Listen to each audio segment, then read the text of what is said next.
Good afternoon, everyone, and welcome to this Posturite Lunchtime webinar. My name is John Ridd, and I'm taking the anchor role for today's talk.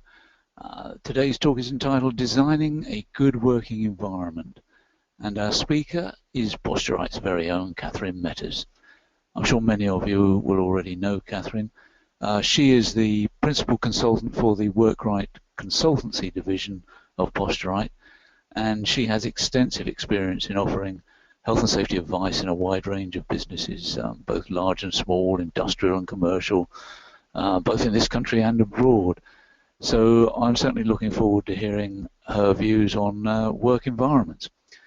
But as ever, I'm afraid before we start, there are a couple of housekeeping issues that we have to mention. And my apologies to those regular listeners for repeating this each time, but it's only fair for new attendees that we go through this. Firstly, you should have a panel to the right of your screen, and this you can use for entering text messages, perhaps to contact our technical people if you're having any problems with the transmission, and hopefully they will be able to come back to you and try and sort out any problems. But also, please use the box there for any questions that you might have for Catherine that occur to you during the presentation. And then at the end of the presentation, what I will then try and do is to put as many of these as I can to her for comment. If we don't get through all the questions, then they will also be available as sort of written answers on the Posturite website sometime next week. So I think at the moment, without taking any longer of your lunchtime, I'll hand straight over to Catherine for her talk on designing a good working environment. So over to you, Catherine. Thank you, John. Thank you very much indeed. Good afternoon, everyone. A topic. When I started to research this title, I realised what a vast topic I had agreed to do. And in reality, there are so many avenues to follow. So I've decided to keep it relatively simple. We could always do future webinars on particular areas, and I'm going to focus on evolving office type spaces that so many companies are now trying to design. So really try to accommodate a lot of different types of work. So these are the areas that I intend to focus on. First of all, why should we consider a work area design as important? And once we have decided that, what we should be considering to create this work area. I think it's a very exciting time. Obviously, change is constant and it appears to be becoming far more rapid. And that's change in working practices, technology, people's desires and their expectations. Particularly, agile working. We're now talking about productivity of staff. I mean, I don't know whether you noticed on the news yesterday, there was quite a lot about productivity of the different countries. But not only productivity, but also activity of our staff as well, which is now considered to be important. And as I said, there's a lot of change in the way we work. I found this graphic and I thought it summarised quite clearly why we should consider design, because if we don't get it right, we know that we get, people who are not working effectively because they may consider they're stressed, leads to low productivity, may have some bad work ethics, or they may just be distracted. But all of this really sums up to, if we don't get it right, we have unhappy people and poor work outcomes. So on the positive side, a good design, what are we trying to achieve? And I think these are the things we are trying to achieve. We're trying to achieve productivity, flexibility, content employees. That may seem a bit pink and fluffy, but I think it's really important. Maybe a good impression for our clients and the people we work with, but also it needs to be cost effective. So I'm going to briefly look at each of these areas. Starting with productivity. As you can see on this slide, I think we all know ourselves that if we are content, we do a better job. And actually, this is now backed up by research as well. as you can see, there is this particular study that said that happy people were about 12% more productive. And the reason for this, they felt, was that they were using their time more effectively and therefore being more time effective. So that I thought was really interesting. We must also look at a very pragmatic view, is actually if people are happy, there's a lack of issues for managers to resolve, and managerial time looking after staff that aren't happy really does sap productivity.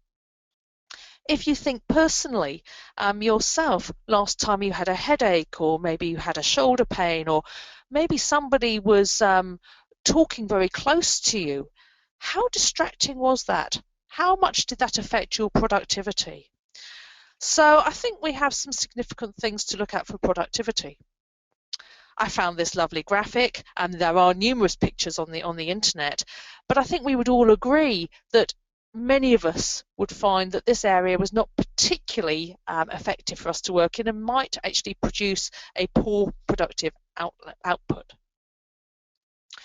Moving away from productivity, I want to go on to flexibility.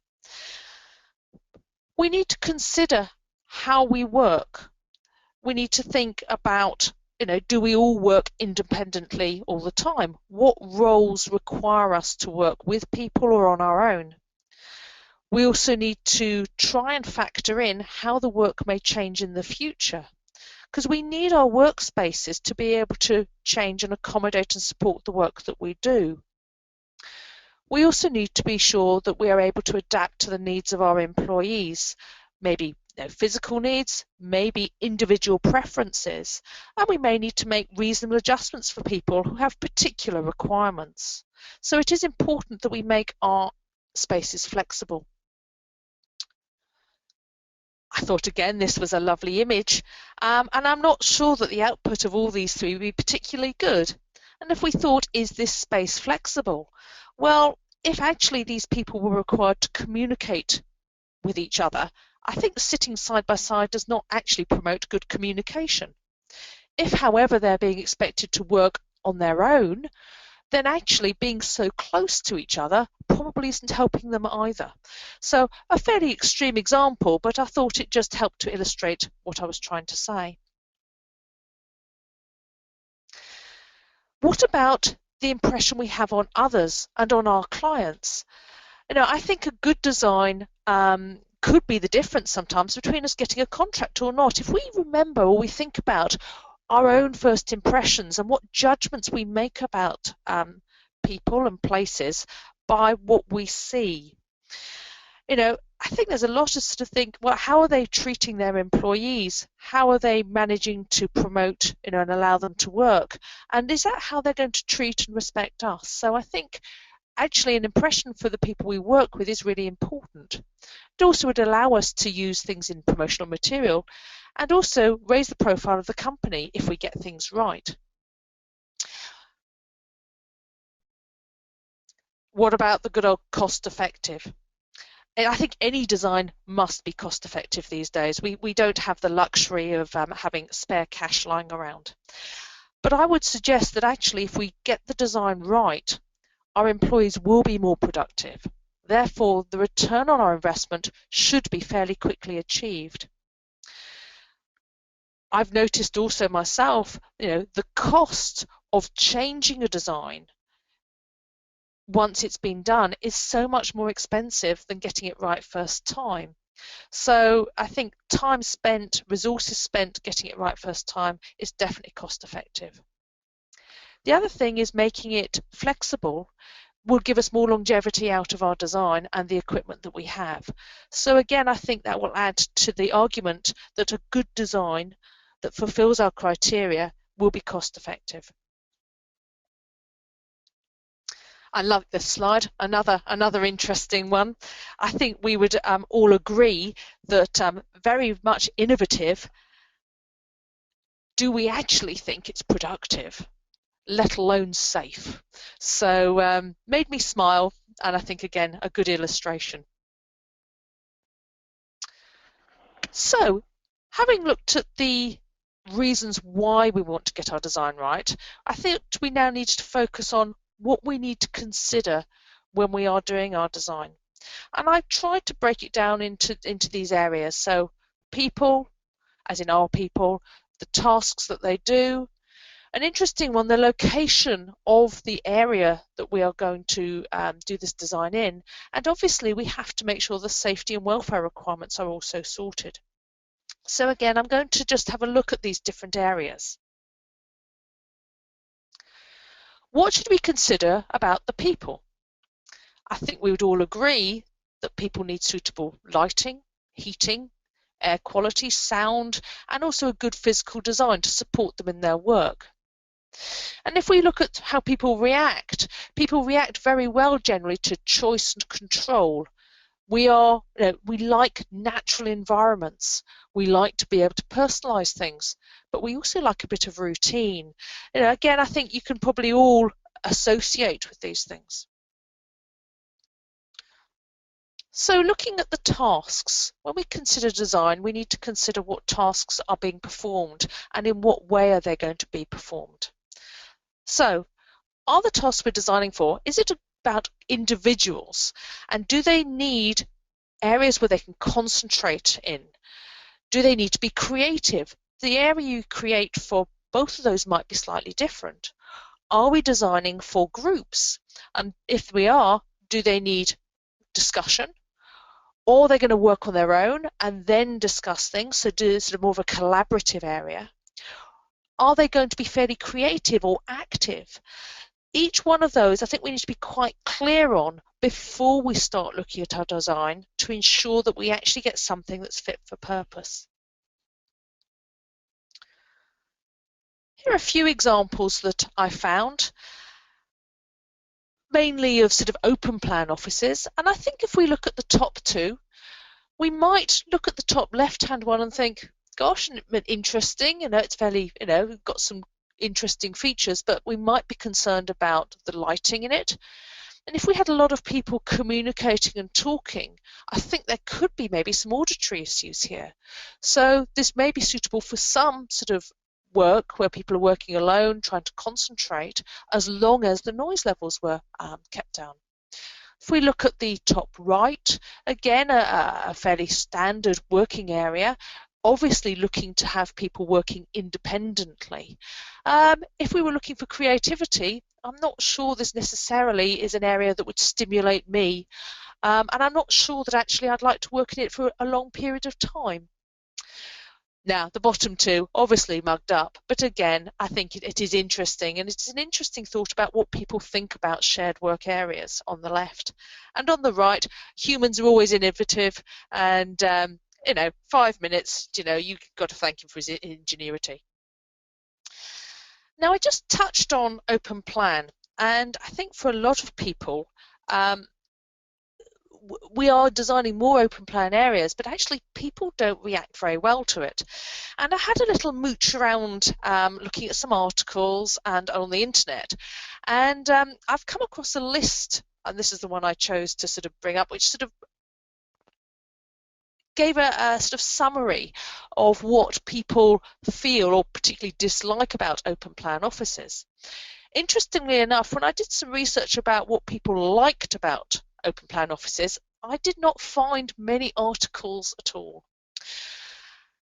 You can see all those different areas there, and rather than go through all of them, I think it really comes down to two particular issues that people struggle with: noise and privacy. And that's very, very interesting. And I think actually for myself, I think I would agree with a lot of those sentiments in a lot of the areas that I visit. Two more interesting pictures, rather extreme examples, but I think we've all come across this in our shared areas. It is quite interesting how people treat shared work areas compared to areas that they own themselves, and bring up other issues like that. So what about the people? To work effectively, you do need a balanced sensory environment, and that is auditory, visual, from a temperature or air quality, but also from a sort of hydration, nutrition point of view. Auditory. A good environment to concentrate isn't necessarily one that is quiet. It's one that is balanced. For example, a busy cafe with people moving around may be a more productive place than a library with somebody whispering nearby. When you've got some constant background noise, they sort of drown each other out, whereas if something is very apparent, it can be very disturbing. So it is really important that we understand those tasks and we create a good background environment for people to do the tasks that they do. I mean, I would suggest that we have to be very careful when we're mixing tasks in the same area. For example, customer-facing work and internal work. I myself have been on the phone to somebody and then found colleagues talking about, a sensitive issue not far away from me. And you think, well, that's not appropriate. We need to think, creative tasks sometimes are better done with music or some sort of other stimulation. Sometimes an answer to this mixed environment might be something like headphones, whether they be for personal information or for noise cancelling. And I certainly think that we need to have policies for phone usage. I've been in areas where people on the phone have been very disruptive. And in fact, I know myself, I am not a quiet phone user. And when I'm in the office, I do have to remove myself from the area if I am going to be on the phone, because I know I disrupt people. However, there are some novel solutions, and here are some examples of some sort of privacy chairs that I've seen on the market. And in fact, I have used ones at the bottom right of this screen. Actually, I find them very effective. They give you some sort of privacy and also allow you to be able to have a conversation without disturbing other people. So there are some novel chairs and environments to be able to help us with this. Equally well, you have similar things for private meeting areas within a larger space that is open. And these, again, I found to be very effective in some areas. Moving on to the visual. Again, we're looking for stimulation, but without distraction. So we really need to see that we have a sort of background of non-interactive images, like clouds or general melee going on, but not enough to distract us. We need a feeling of openness. Nobody likes to feel that they're hemmed in and constricted. Unfortunately or fortunately, we all generally prefer a natural, even lighting. And, daylight and good lighting has been shown to have a positive effect on our mood and also on our energy, which will have an impact on our productivity. And from a very simple point of view, glare and reflections must be minimized. They will always cause us a problem when we're trying to concentrate if we have bright lights that are within our visual field. I think we particularly struggle with this when we design an area and then move people around. I think this is a very good example of perhaps a very visually pleasing environment. Plants can be very effective in softening an environment, and they're also quite good for the air quality. So when we're looking at lighting, we need to make sure it's suitable, again, coming back to the tasks and the person. Preferably a natural lighting where we can, and having some control over it. This will allow us to have flexibility for activities as well as individuals. Let's not forget that some tasks need more lighting, and sometimes aging eyes or people with particular learning difficulties or eyesight needs will need more lighting. So an overall good lighting, but some flexibility, certainly for some tasks and some people. Air quality. I think this is often very overlooked, and I think it is often responsible for some of the issues that we have. Here are some very simple facts, but I would actually sort of suggest that, do we actually know what our air environment is like? I've certainly worked in areas which felt very stuffy, and very soon I seemed to lose motivation. And if we can look at the carbon dioxide levels, it doesn't take much actually for the levels to be sufficiently high to start causing headaches and poor concentration, and that will definitely have a negative impact on our work. Hydration, nutrition and movement, really, really important. I think we all now accept that we should be well hydrated during the day, so access to water is useful, as well as getting nutrition, so access to good food. And I'm going to be obviously coming on to the opportunities for movement, which is important. We need to look at the physical sides of people. We need to make sure that when we specify equipment for our area, it does fit the dimensions of our staff and the work that they do. Where possible, I think we need to trial the equipment with the users in a mock-up of the area where it interacts with the other equipment. And we need to make sure it is flexible enough for future needs. Now, the location, we may not have much control over the place we're given, but it will make an effect, it will have an effect on how much daylight we're able to use, the relationship to other areas. So if you're near a local park, that may be a very effective way of allowing people activity without creating areas within the environment you're in. Whether it's owned or leased will affect how much we can do, and if there needs to be public access, that will make a big difference. So coming on to activity, which I think we now all accept is an important part for us and something that we're going to be talking about a lot more in the future. We need to aim to have our areas so that they reduce sedentary behaviours, reduce the volume of sitting that we do, and encourage active movement and working postures. I think, of course, I'm going to say that. I am a physiotherapist by trade, but I think we're now really understanding the importance of activity. And I'm sure you've all seen this graph. This is a schematic representation of the dose-response relationship that was issued by the Chief Medical Officer.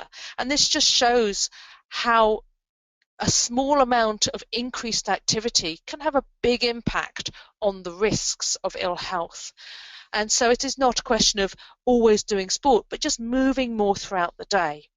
So I'd encourage us to look at having active areas, and in our design making sure that activity is increased, whether it be standing areas for meetings, whether it be areas to walk and have walking meetings, now that will be very much linked to location, or whether we have to find ways of having ways of activity built into the equipment that we provide, as in the bottom pictures of this slide. There's been an expert statement recently commissioned by Public Health England, and as you can see from the screen, we are now recommending that people should be standing for at least 2 hours a day, hopefully to progress to 4. Now, there are going to be individuals who are unable to do this, and there are obviously tasks that are inappropriate. So this is an amount to aim at for our sedentary people who are pretty much sitting all day. So we need to try and break up seated-based inactive work. However, it doesn't mean this. I love Dilbert, but it doesn't mean that we now have to be active at the expense of the work that's done. There is a middle ground. We can allow people to be more active without actually them being distracted from their work. So it should be a positive thing to support activity, not a negative thing. But if we do provide different areas and different ways of working, it's really important we back it up with training and management. When we provide flexible environments, we need to make sure people use them correctly. And as I think you'll see from the pictures on the screen, often we don't choose the best postures ourselves, given the choice. And maybe we need to educate. It certainly has been agreed by researchers that just providing the tools without the education, you don't get the best benefit out of your interventions. Obviously, we need to make sure that we've got the health, the safety considered, because we're always going to have fire routes and exits and lighting. So it is really important that we don't get sidetracked by innovative designs. We must always come back and consider the impact of our thoughts on the basics. And to really draw this all together, I think I've thrown a lot of things in there. There are a lot of things to consider about design. But once we've considered all those areas, we then need to sit down and think, right, what are we going to focus on?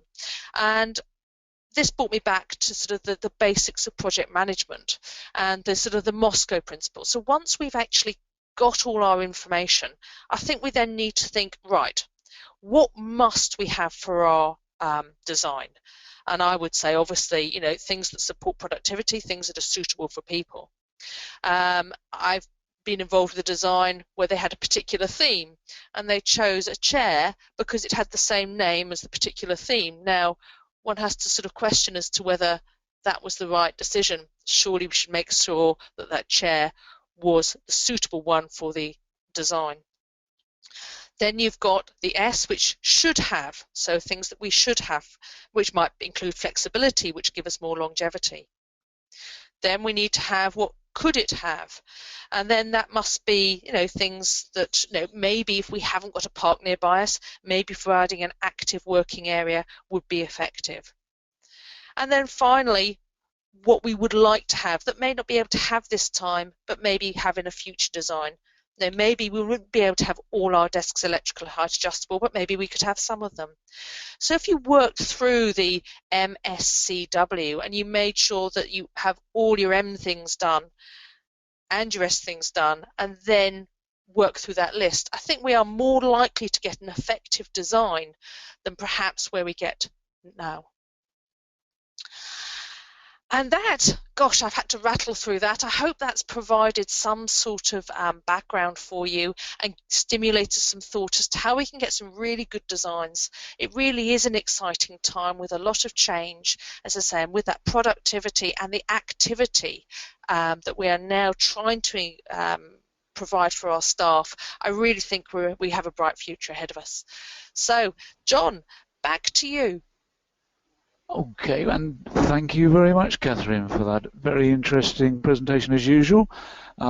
Just hope you don't visit my office and see the all the contraventions of your advice that exist here. However, enough of me. That we've got some questions, some lengthy ones, which I think you might wish to deal with on the website a bit later, but if I can just take a couple. One of them says, how do we make workspaces suitable for all? And I'm remembering you did talk about flexibility anyway, but the person says, how do we make them suitable for all? A lot of the workplaces are suitable for able-bodied people. But people perhaps with disabilities or pregnant, shorter, taller people might have special things done for them. But shouldn't we really be looking at making the workplaces more flexible so that it meets everybody's needs? I'd actually absolutely agree. I think, you know, that we should try and accommodate as many people as possible. I think realistically we can't foresee every situation, but you know, when those unusual situations occur, one can always, you know, put additional design in. But I think what I'm trying to say is if we can, you know, design for the wider number, then we have less of those special designs to do. So I think we need to look at our own people and try and predict the sort of people that might additionally need to use that space. Does that sort of answer the question, or have I missed it? No. I think you're on what is, I would have said it was a reasonable tack.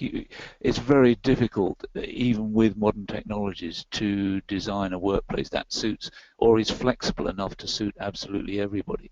And I think you're right. You have to look at your own working population to see whether or not there are some people who would benefit from particular attention to modifications which might not be intrinsically inbuilt, if you like, to the system that you have got in your workplace. So I think you're right. It's a case of planning, of thinking ahead. Another question really is, it's not always the environment. Thinking of, I suppose, the title of this, it's not always the environment, but the people within it, in that they just don't have perhaps a working technique, I think, or personality that naturally accepts the environment that that they've been put in. You were talking about open plan areas and so forth. Somebody else has said something about a manager. It's not always the people and the environment, but what if it's the problem with the manager? How do you deal with these in open plan environments? Is really the theme that is coming from that. Yeah, and I think we've all been in those situations, haven't we? Gosh, how do you deal with that? I suppose it does depend what the particular issue is, but I think this is maybe where sort of technology helps us, because I think we have many more options now, so that if you are struggling in a certain area with a certain character, maybe you can allow them to work in a different area. Or allow them to work from home or something like that. So actually they're less disruptive. I suppose that I see as a very positive thing to say about the agile working and the technology, is the fact that it does give us much greater range to allow for people's differences. Thinking outside the box or something, I suppose, is where you're going with that. Well, yeah, I agree. I mean, I'm a fairly loud person, and I know I'm fairly disruptive in the office, and I think if I've got something that requires concentration, I do it somewhere else, and I try and respect other people knowing that I'm of that type as well. I couldn't possibly comment, but I think at this stage, Catherine, it's gone past now our half hour, so I'll probably call the questions to a close now. But thank you very much, and thank you for the presentation, which I think was very useful. And it leaves me just a couple of things. I'm trying to look on my list of things that I need to tell everybody now. Certainly, obviously, we'll hope you'll join us again for our next webinar, which is on July the 17th. It'll be a Friday lunchtime again. And the topic on that occasion will be psychology in the office, and our speaker will be Andrew Richardson. It is a change of topic. We've swapped people around because of their availability and so forth. So we will put up on the website some background for this psychology in the office a bit later on. So just remains for me to say, I hope you found today's presentation helpful. If you want to listen to it again or pick out the issues, look at the answers to questions, then that will be on the Posturite website sometime early.